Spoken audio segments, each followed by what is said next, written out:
అప్పుడు నువ్వు నేను ఆయనకి ఏమయ్యామంటే దాసులు అన్నది. బలవంతాన దాసులు కాదు. ఆ బలవంతుని మనం ఇష్టంగా చేసుకునే దాసులు. ఆ మాట అర్థమవుతుందా మీకు? కొనుక్కున్నవాడు కొనబడినవాడు. ఇప్పుడు కాలేజీ కొనుక్కున్నాడు అనుకో, కాలేజీకి ఇష్టమవుతాడంటే యజమానుడు ఇష్టమవుడు కొనుక్కున్నవాడు. కానీ ఇక్కడ అలా కాదు. మనం ఎటువంటి దాసులు అంటే ఆయన అంటే ఇష్టమైన దాసులు. మనం ఇష్టంతో దాసోహం చేస్తున్నాం ఆయనకి. ఎందుకంటే ఆయన ఏమి ఎట్టుకున్నాడంటే డబ్బులు ఎట్టు కాదంట. అపోస్తలుల కార్యాలు 20:28 ఉంటుంది. అమూల్యమైన రక్తంతో కొనుక్కున్నాడు ఆయన, ప్రాణం పెట్టి కొనుక్కున్నాడు ఆయన. అందుకు మనం దాసులు. కాబట్టి మన మీద మనకి ఏ హక్కులు లేవు. నా మీద సర్వ హక్కులు నీకే ఉన్నాయని ఒప్పుకోవడమే ప్రార్థన. ప్రార్థన అంటే నా మీద సర్వ హక్కులు నీకే ఉన్నాయి, నా ఇష్టం కాదు, నా మనసుకు నచ్చినట్టు కాదు, నా ఆలోచన నచ్చినట్టు కాదు, నా చిట్టా కాదు నీ పాదం దగ్గర పెట్టేది. ఇది చేయమని నువ్వు చెప్పే చెట్ట ఏదైతే ఉందో అది నేను చేయడానికి సిద్ధంగా ఉన్నాను. అది ప్రార్థన. బాగా అర్థం చేసుకోండి. నీ దాసుడైనటువంటి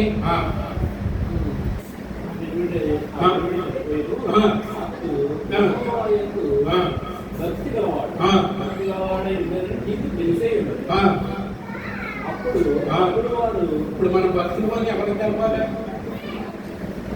ఏం చెప్తున్నారో చూడండి అక్కడ. అదేం చెప్తుందో, నీ దాసుడు నీ సేవకుడు ఎంత భక్తిపరుడో నీకే తెలుసు అంటుంది. నాకు తెలుసు అంటుందా? నీకే తెలుసు అంటుంది. కాబట్టి నేను ఎటువంటి క్రైస్తవుడితో నాకు తెలవటం కాదు, నా ఎదుటోడు చెప్పాలి. నా భక్తి ఏంటో, నా ఆరాధన ఏంటో, నేను బైబిల్ బట్టి నువ్వు గుడికి వెళ్తాను ఏంటో, నా ప్రవర్తన ఏంటో నా ఎదుటోడు చెప్పాలి, నా ఇంటి పక్కోడు చెప్పాలి. ఆ భక్తి మంచిది. నా గురించి నేను ఎప్పుడు చెడుగా చెప్పుకోను కదా. నేను చెప్పుకున్నది గొప్ప కాదు. నా గురించి నా వెనకాల చెప్పిందే గొప్ప. మీకు కావాలంటే అర్థం చేసుకోండి. ఎప్పుడు నిజాలు ఎలా ఉంటాయంటే, నా గురించి నా వెనకాల చెప్పేవాడిదే నిజం, నేను చెప్పేది నిజం కాదు. ఇది నిజం. మన గురించి మన వెనకాల ఏం మాట్లాడుకుంటున్నారో అన్నదే నిజం. ఆ భక్తి కావాలి క్రిస్టియానిటీలో. అర్థమవుతుందా? ఇక్కడ ఏమని చెప్తుంది? సాక్ష్యం ఇస్తుందంటే అండి, నీ దాసుడైనటువంటి నా పేరు ఎంత భక్తి పరుడో నీకే తెలుసు. దేవునికి ఇస్తాను. కాబట్టి మన గురించి ఎవరికి తెలవాలి? మన పక్కింటోడికి తెలవాలి. అర్థమవుతుందా? ఆ భక్తి కావాలి. ఒక అన్నిటికి తెలవాలి. అన్నిటికి నువ్వు చెప్పి తీసుకురాకూడదు. నీ ప్రవర్తన చూసి అన్నిటికి రావాలి. నీ నలిగిన మనస్సు, నీ ప్రేమతత్వం, నువ్వు పోల్చుకునే తత్వం, నీ మాట తీరు, నువ్వు చేసే పనులు, నీ శ్రమ, ఇవన్నీ కేవలం క్రీస్తు వల్లే నా భార్యకు కలిగింది. కాబట్టి నేను కూడా మారితే నా భార్యకు దయచూపిన దేవుడే నాకు దయచూపుతాడు అనేటువంటి బైబిల్ అదే చెప్పలేదా?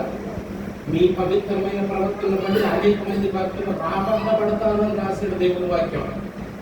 భార్యలు ఉల్లాసంగా ఉంటేనంట, భార్య గురించి భర్త రావట్లేదని బాధపడే భార్యలు ఉంటారు కదా, వాళ్ళ గురించి పేతురు గారు ఏమన్నారంటే, నీ పవిత్రమైన నడవడికను బట్టి ప్రవర్తన బట్టి అనేక మంది భర్తలు రాబట్టబడతారంట. దానికి కారణం ఏమంటే భాష గారు కదా, నీ ప్రవర్తన. బాగా చూడండి, గమనించి అర్థం చేసుకోండి.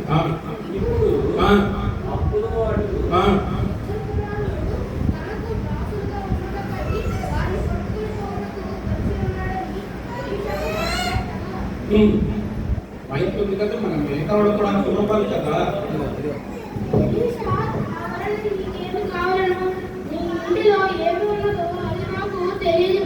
Okay, right. వినండి. మీరు బైబిల్ చూడవలసిన నా వైపు చూడండి. ఒక భర్తను కోల్పోయినటువంటి ఒక భార్య ప్రవక్త గారి దగ్గరికి వచ్చింది. ఆ ప్రవక్త ఎవరంట? ఎలీషా గారు. ఎలీషా గారు గురువు గారు ఎవరు? ఏలియా గారు. ఏలియా గారు 6 అద్భుతాలు చేస్తే ఎలీషా గారు 12 అద్భుతాలు చేశారు. అలాగే ఏలియా గారి కంటే ఎలీషా గారు గొప్పవాడు అంటే బైబిల్ వాక్యం ఏమంటుందంటే, ఏలియాలో ఉన్నటువంటి ఆత్మ 2 అంతలో ఎలీషాలోకి ఏలియాని ఇచ్చాడని రాస్తుంది. దేవునికి స్తోత్రం. కాబట్టి సేవకులు ఎక్కువ తక్కువ అనేది మీ భ్రమ. అందులో ఒక కరెంట్, ఇందులో ఒక కరెంట్, అందులో ఎక్కువ కరెంట్, ఇందులో తక్కువ కరెంట్ కాదు. కరెంట్ కానంటే ఇప్పుడు ఏలియా కంటే గురువు గారికి ఇచ్చినటువంటి శిష్యుడు ఎలీషా అయ్యాడంటే అది ఎక్కడి నుంచి వచ్చిందంటే ఏలియా నుంచో వచ్చింది ఆ ఆత్మ.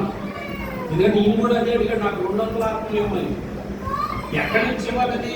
ఏరియా నుంచి ఇవ్వాలి. ఏరియా తక్కువ చేశాడు, ఎలిషా ఎక్కువ చేశాడు కాబట్టి ఎలిషా గొప్ప సేవకుడు అంటే తేడా పడతాయి. ఇప్పుడు అక్కడ తేడా ఎక్కడ వచ్చింది? సౌలుకి దావీదుకి తేడా ఎక్కడ వచ్చింది? ఎవరి వచ్చింది? వీళ్ళు ఏమన్నారు? అక్కడ స్త్రీలందరూ ఏమని పాట పాడారంటే సరైన పాట పాడలాడు. వేల కొలది అక్కడ తేడా వచ్చింది. కాబట్టి తేడా తెచ్చేది మీరే. అశ్వీకు ప్రతిరూపాలు ఆడపిల్లలుగానే ఉంటారు ఎక్కడైనా సరే. ఇక్కడ గమనించండి, అక్కడ మీరు ధర్మసత్యం ఏంటంటే ఈ ఎలిషా దగ్గరికి ఆ సేవకుడైనటువంటి నా భర్తను పోగొట్టుకున్నట్టు ఒక భార్య వచ్చి అడుగుతుంది, నా భర్త ఎటువంటి వాడు నీకు తెలుసు. ఇప్పుడు నా భర్త చనిపోయాడు. చనిపోయిన తర్వాత నా భర్త చేసిన నా బిడ్డల కొరకు నా కొరకు చేసినటువంటి అప్పు విషయాల్లో అన్ని వస్తువులు ఇచ్చేశారు. ఇంకా అప్పు మిగిలే ఉంది. ఇప్పుడు దీన్ని బట్టి చెప్పండి, ఆయనకు అప్పుడు కూడా ఆయన పెట్టి అప్పు చేయరా? ఖచ్చితంగా చేస్తారు. దేవుని వాక్యం అంటుంది అప్పు చేయరు, అప్పు ఇస్తారని కూడా. ఇప్పుడు ఈ తల్లి తన ఇంటిలో 20% లేదు కదా, నా వల్ల నీకేం కావాలి? ఈయనెవరు? ఓ సన్యాసి. భార్య బిడ్డలు లేదు, ఎలిషాకి ఏం కావాలని ఇస్తాను. అసలు అలా చెప్పగలరు ఎవరన్నా? ఒక విధవరాలు తన ఇద్దరు కొడుకుని తీసుకుని వచ్చేసింది. ఆ అప్పు కొరకు ఇప్పుడు ఎదిగినటువంటి వయసులో ఉన్నటువంటి నా పిల్లలు కూడా జమకట్టుకుంటారంట. వాళ్ళు ఆలేరుగా చేసుకుపోతారంట. నా భర్త ఎటువంటి వాడో నీకు తెలుసు కదా, ఏం చేయమంటావు అని ఆయన దగ్గరికి వస్తే, ఈ సన్యాసి అయినటువంటి సన్యాసి వేరు, సన్యాసి వేరు, పరమార్థం వేరుకుంటా. సన్యాసి అంటే అర్థం ఏంటంటే దేవుడికి వ్యతిరేకమైన ప్రతిదాన్ని వదిలించుకున్నవాడు నాకు. సన్యాసి అంటే సన్యాసం స్వీకరించడం అంటే భార్య బిడ్డను వదిలేసి కాషాయ వస్త్రాలు కట్టుకుని రైలులో ప్లాట్ఫారంలో అడుక్కోవడం కాదు సన్యాసం అంటే.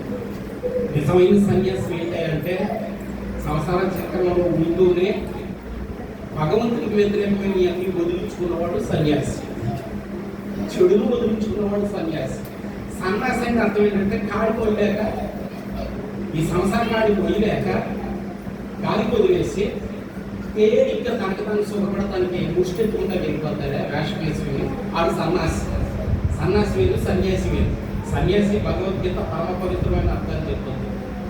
కాబట్టి సన్యాసి నేను ఎందుకు ఎలిషాని సన్యాసి అంటున్నానంటే భగవంతుని కొరకు సర్వస్వాన్ని త్యాగం చేసిన వాడు. ఈయన అంతరంగంలో భగవంతుని కొరకు ఉన్న అసిద్ధంగా అంతటిని కడుక్కున్నవాడు. ఆయన పూర్తిగా దేవుని మీద డిపెండ్ అయిన వాడు. ఆయన అంటే ధర్మాన్ని దేవుడు ఇచ్చినటువంటి ధర్మం ఏదైతే ఉందో అది కుటుంబ ధర్మమో, తల్లి ధర్మమో, తల్లి ధర్మమో, భార్య ధర్మమో, భర్త ధర్మమో, దాని ఉన్నట్టుగా భగవంతుడు మెచ్చుకునేటట్లుగా ఎవరైతే ఆచరిస్తున్నాడో వాడు భగవంతుని దృష్టిలో నిజమైన సన్యాసి. దేవుడు చెప్పింది చేసేవాడు, దేవుడికి ఇష్టమైన వాడు. సరే, అడిగేటప్పటికి ఈయనేమన్నాడంటే నా వల్ల నీకేం కావాలి? ఒకవేళ తక్కువ ఆవిడ ఒక 10 కోట్లు కావాలంటే ఇచ్చేస్తాడు. ఇక లేదా ఒక 10 ఎకరాల పొలం కావాలంటే ఇచ్చేస్తాడా? ఈయనకున్న పొలమే వదిలేసి వచ్చాడు. 12 అరకలు ఎప్పుడు దొరికాడు? ఎలిషా చేతునుకుంటున్నాడు, ఎట్లు ఎట్టుకుని ఏరియా ఎన్ని మేలుకొసుకున్నారా అంటే నా బిజినెస్ వదిలేసి ఎక్కడ పడతా నేను ఎక్కడ బయటలో అడిగాడు. దెబ్బతో అక్కడ వదిలేసి ఒకే కోరిక అడిగాడు. ఏ కోరిక అడిగాడంటే ఇంతకాలం 9 మాసాలు కనీ పెంచి మోసిన మా అమ్మ నాన్న ఉన్నారో ఒక ముద్దు పెట్టుకుని వస్తానన్నాడు. వెళ్ళమన్నాడు. ముద్దు పెట్టుకుని వచ్చాడు. మళ్ళీ వెనక్కి తెచ్చుకోవాలి. 12 ఎకరాల పొలం, 12 జతలు, 12 నాకలు. మరి అన్నీ ఏమైపోయి అంటారు? బాగా అర్థం చేసుకోండి. దేవుడు తెలిసినప్పుడు కారణాలు చెప్పకూడదు. దేవుడు దేన్ని వదిలి రమ్మన్నాడో దాన్ని నువ్వు ఇంకా ఆయన ముందు గొప్పగా తీసుకున్నాము. ఏమి అక్కడ వదిలించాడు. దేవుడికి ఇస్తాడు. దేవుని కొరకు దేన్నైనా వదులుకునేవాడే దేవుడిని పట్టుకుంటాడు, దేవుడు వాడిని పట్టుకుంటాడు. రైట్ ఏమండి?